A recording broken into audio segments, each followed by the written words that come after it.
The world you live in is a theater of deception. From the moment you wake up to the moment you sleep, you are navigating a minefield of half-truths, omissions, and white lies. Evolution has designed the human brain to be deceptive. It is a survival mechanism. But evolution has also designed us to believe. We are social creatures, and society relies on trust to function. Because of this, your default setting is to accept what you are told as reality. This biological blind spot is exactly what predators, manipulators, and pathological liars exploit. They know you want to believe them. They count on it. But what if you could see the code behind the matrix? What if you could look at a person, a business partner, a lover, a stranger, and know, with terrifying accuracy, that they are fabricating their reality? Today, we are not relying on intuition. Intuition can be clouded by emotion.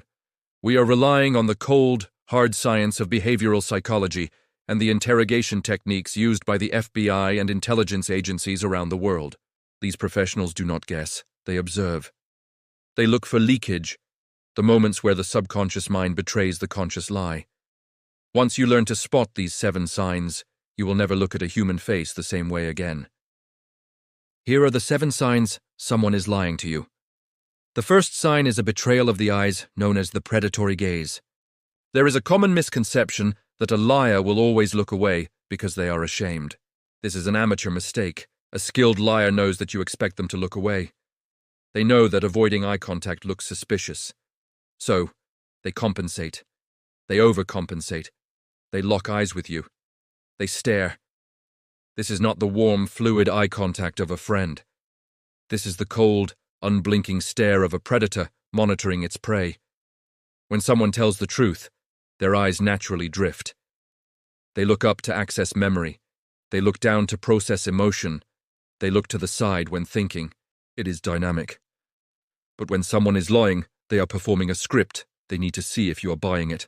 They are scanning your face for micro-expressions of doubt. If someone is holding eye contact with you for uncomfortable periods, without blinking, often with a frozen smile, they are not connecting with you.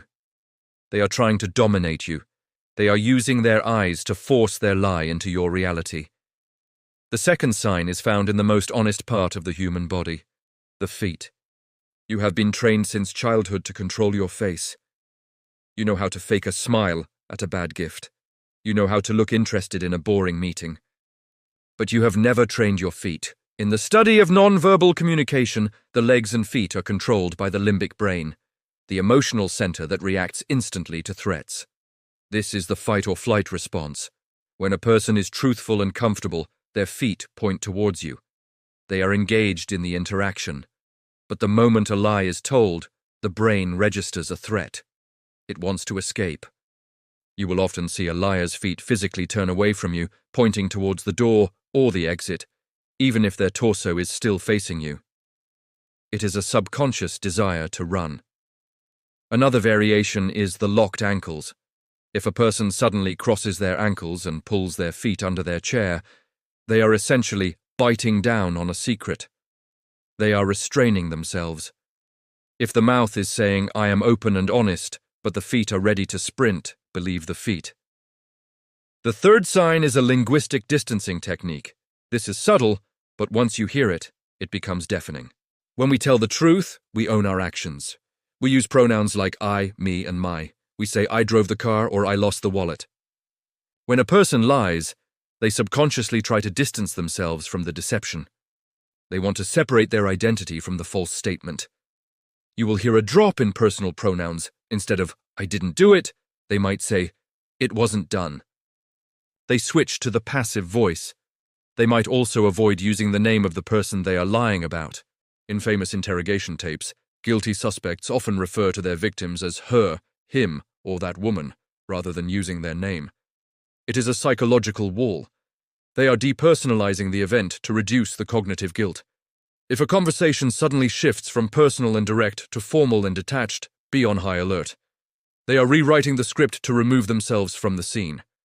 The fourth sign is the cognitive load freeze. Lying is not easy.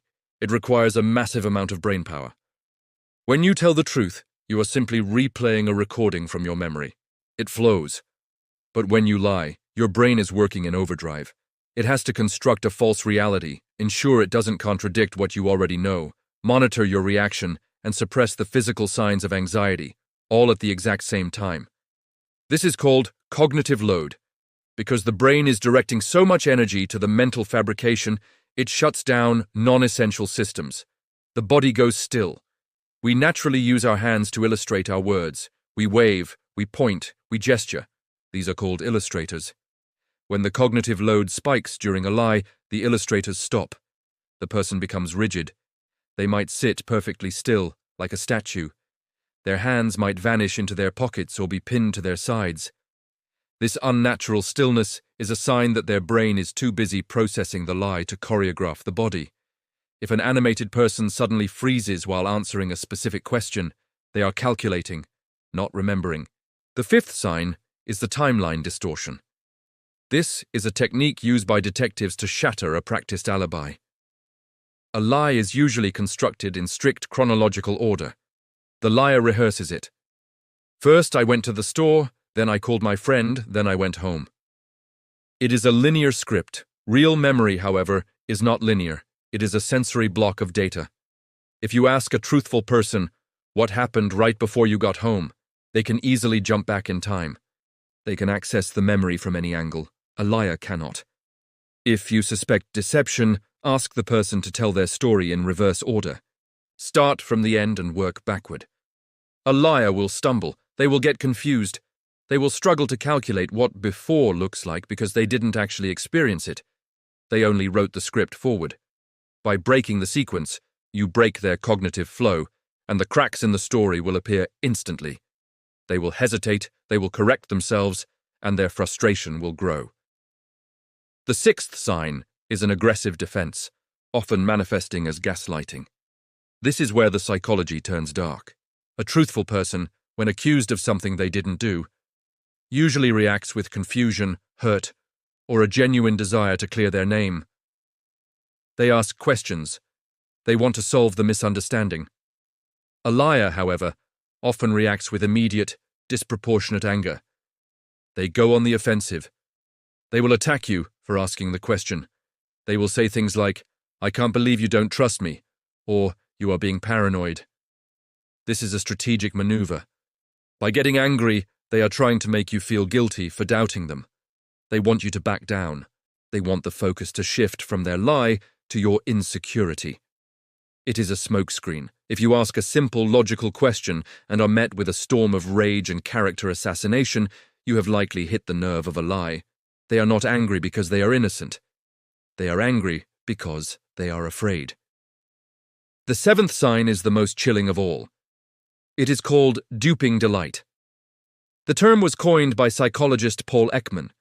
It refers to a fleeting micro-expression, a flash of emotion that lasts less than a second. Sometimes when a liar thinks they have successfully deceived you, or when they enjoy the thrill of the risk, a very faint, almost invisible smile crosses their face. It is not a smile of joy. It is a smile of contempt. It is the satisfaction of power. They feel superior to you because they control the information, and you are the victim of their script. You will see this often in high-profile criminal interviews or political scandals. Just as they finish the lie, the corner of the lip twitches upward. It is a leak of pure ego. If you see this subtle smirk at a moment that should be serious, sad, or tense, be very careful. You are dealing with someone who not only lies, but enjoys the game of lying. Now, how do you use this information? Understanding these signs is not just about catching a cheating partner or a dishonest employee. It is about understanding the fundamental laws of human nature. However, you must be a strategist. Do not act on one sign alone. A person might freeze because they are nervous, or look away because they are distracted. You are looking for clusters. You are looking for a deviation from their baseline behavior. If you see 3 or 4 of these signs appearing together, the frozen body, the distancing language, the predatory gaze, you have a statistical certainty of deception. But here is the most important rule of power. Do not reveal what you know immediately. The moment you point your finger and shout, "Liar," you lose your advantage. You show your hand.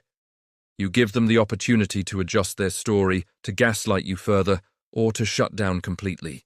Instead, use the power of silence. When they finish speaking, do not answer, look at them, maintain that gaze. Let the silence hang in the air for 3, 4, 5 seconds. Silence is a vacuum. The human brain hates a vacuum. A liar, already under high cognitive load, will feel an intense pressure to fill that silence.